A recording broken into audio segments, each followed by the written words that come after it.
Hi everyone, this is Alex Tucci here. I am the co-founder of Battle Beetle. What we're looking at right now are the sprites that Tom originally had done for the character. And this character, what he brings to the story is essentially a sense of realism. When you have a bunch of supervillains running around, it's always nice to see that there is the straightforward thug or criminal.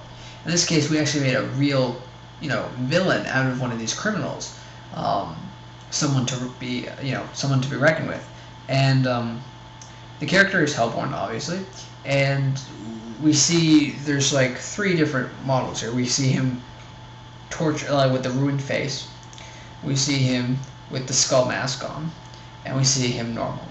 Now the character is a schizophrenic persona, and we don't know that he's schizophrenic till later on in the story.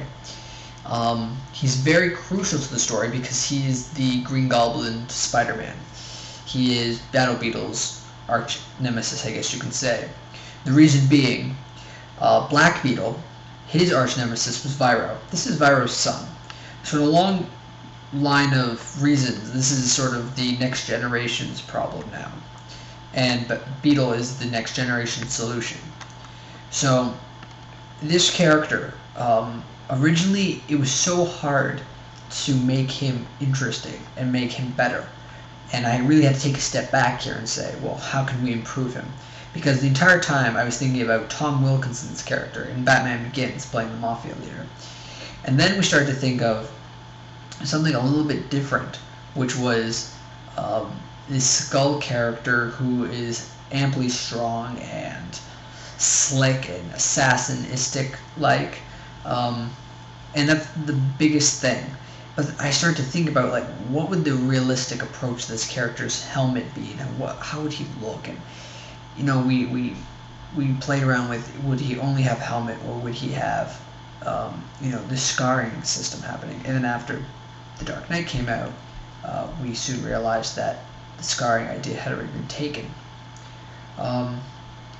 The other thing that really changed this character was it went from Tom Wilkinson to Jason Isaac, and that pretty much 360'd it, because it went from this old mafia character that I sort of imagined to someone that is sincerely more evil than any other person. Jason is probably one of the best villain actors I've seen. So then I started to think about, like, how can we remodel this helmet kind of thing? You have to get this character, you want to look at this character and in one glance say, this is a skull, right? That's the word, that's the key word. And the other key word is vicious, because the character, in my opinion, is that's his strong attribute, is viciousness.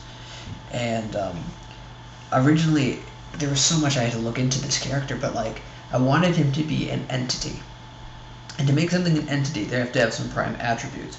Originally I thought equality would be a good one, but equality is a good thing for a good guy, not really a bad guy.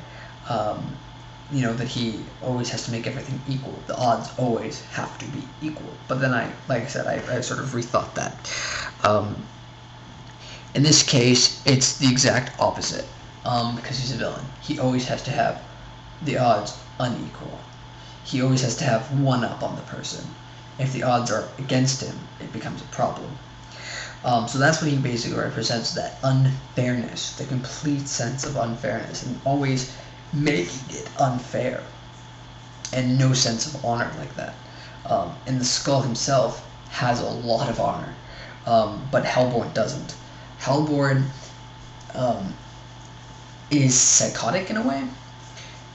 He's a really straightforward fighting wise. He's hands-on combat, fist action. He wears the brass knuckles. But the Skull is vicious. Feet, a lot of hands, but he's quick and sleek, and he's the ultimate sort of assassinistic character.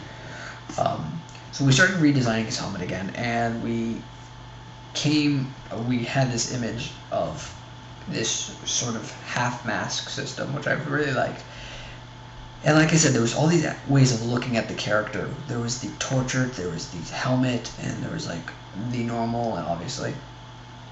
But this image that we're seeing right now is the quintessential kind of SWAT-esque character, which how the Skull is. He's supposed to be very sleek, combat ready almost, I guess you could say. He doesn't fear anything. He's very callous to that kind of emotionless crap. Yeah. And Skull, the way I see him, is sort of black, very quick, assassinistic kind of character. But then we started looking at Jason. I started looking at Jason Isaac and thinking, what can we really do to make this character Skullish? So Deformancy sort of took its place, and we decided, well, the real thing that makes people look like a skull, if you remove the person's lips and their nose and you deepen their eye sockets, you really have something that you can look at for a while.